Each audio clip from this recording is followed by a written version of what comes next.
বাংলাদেশ খেলাফত মজলিস জুলাই বিপ্লবের পক্ষে এভাবে মাথায় কাফনের কাপড় বেঁধে রাজপথে নামতে চায়। যাদের মনে দ্বিধা সংশয় রয়েছে, আমি তাদেরকে বলতে চাই, আমরা জুলাই বিপ্লবের আকাঙ্ক্ষা জন্যই বাস্তবায়ন করতে চাই। কারণ জুলাই বিপ্লব 1905 সালের বঙ্গভঙ্গকে ধারণ করে, জুলাই বিপ্লব 1921 সালের ঢাকা বিশ্ববিদ্যালয় প্রতিষ্ঠার ঐতিহাসিক প্রেক্ষাপটকে ধারণ করে, জুলাই বিপ্লব 1947 সালে বাংলাদেশের স্বাধীন জাতিসত্তা গঠনের অভিপ্রায়কে ধারণ করে, জুলাই বিপ্লব 71-এর মুক্তিযুদ্ধকে ধারণ করে, জুলাই বিপ্লব 2013 সালের স্বপ্ন চেতনাকে ধারণ করে, জুলাই বিপ্লব 2024 সালের ছাত্র জনতার বৈষম্য বিরোধী আন্দোলনকে ধারণ করে।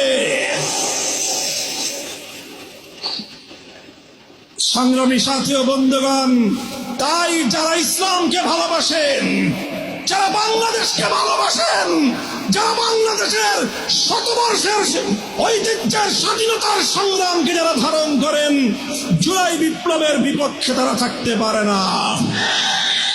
তাই আজ আমি ক্ষমতাসীন বিএনপিকে বলতে চাই, আপনারা ঐতিহ্যের 50 বছরের রাজনীতিকে বিশ্বাসঘাতকতা করবেন না। শহীদ জিয়াউর রহমান, বেগম খালেদা জিয়ার আদর্শের সঙ্গে গাদ্দারি করে বিএনপি টিকতে পারবে না। বাংলাদেশি জাতীয়তাবাদ এবং বাংলাদেশের স্বাধীন জাতিসত্তার যে আকাঙ্ক্ষা, সে আকাঙ্ক্ষাকে যদি বৃত্তাঙ্গুলি দেখান, আপনাদের অস্তিত্ব বিলীন হয়ে যাবে। সংগ্রামী সাথী ও বন্ধুগণ, তাই আজ আমি স্পষ্ট ভাষায় বলতে চাই, বিগত 12ই ফেব্রুয়ারি গণভোটের মাধ্যমে বাংলাদেশের মানুষ নিরঙ্কুশ ভাবে সংবিধান সংস্কার করার যেই ম্যান্ডেট প্রদান করেছে, সেই ম্যান্ডেটের বিরুদ্ধে যদি বিএনপি অবস্থান গ্রহণ করে, আমরা স্পষ্ট ভাষায় বিএনপিকে লাল কার্ড দেখাবো। আমি বিএনপি নেতৃবৃন্দকে বলতে চাই, আমাদের একজন সহকর্মী আপনাদের নেতার বিরুদ্ধে একটা কঠোর শব্দ প্রয়োগ করেছিল, আপনারা মাফ করেছেন। তাই আমি ব্যক্তিগত আক্রমণ, ব্যক্তিগতভাবে কাউকে কোনো কটু শব্দ উচ্চারণ করতে চাই না।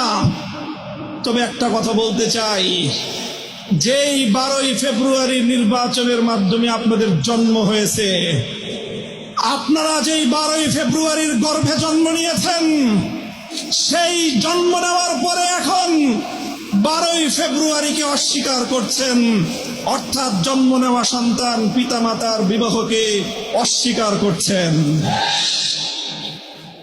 এর বেশি আর কিছু বললাম না। যদি আমাদেরকে বলতে বাধ্য করেন, আমরা এরপরে আর কোনো ব্যক্তির ব্যক্তিগত সম্মানের দিকে তাকিয়ে